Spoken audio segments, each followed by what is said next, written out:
You can take your own just personal daily street car and go autocross it, and it'll get you hooked, and you'll build all kinds of stuff for it then.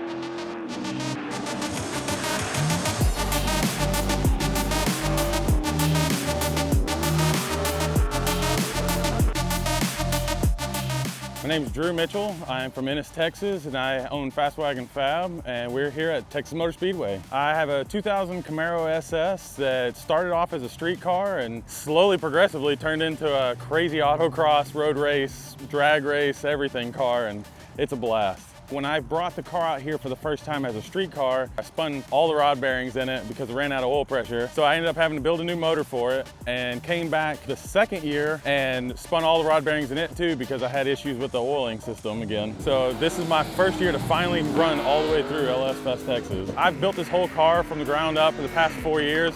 There's not a single nut and bolt that has not been touched on this car. Me being 6'9", I've had to actually cut into the floor pans and scoot the seat back almost into where the back seat used to be. Just the only way I can make myself fit in this car. And I've custom built a lot of the front radiator supports and everything to scoot the radiator further forward to get more airflow into it, because I've lowered the car so low that the factory air intake for the radiator used to be under the car, and I've had to cut the whole front grille out of the car just to get airflow through the radiator nowadays. And with a custom 4-inch exhaust that I put in this car, the exhaust was melting the fuel tank at an autocross event. So I had to pull the factory plastic fuel tank out, cut into the rear trunk area, and put a fuel cell in the rear of the car as well. For the autocross system, I run the road race suspension system from UMI that completely changes the whole geometry of the front end, the way it handles and everything. And the biggest thing too is tires and the way the wheels are. I've got 18 by 11 inch wheels and running 295/30 tires all the way around, and it handles amazing. The key to saving time on a course would probably be just drive smooth. Try not to be aggressive, just smooth as fast. I'm more of a grip it and rip it type of driver just because I love the fun of it and then the way the car handles and everything.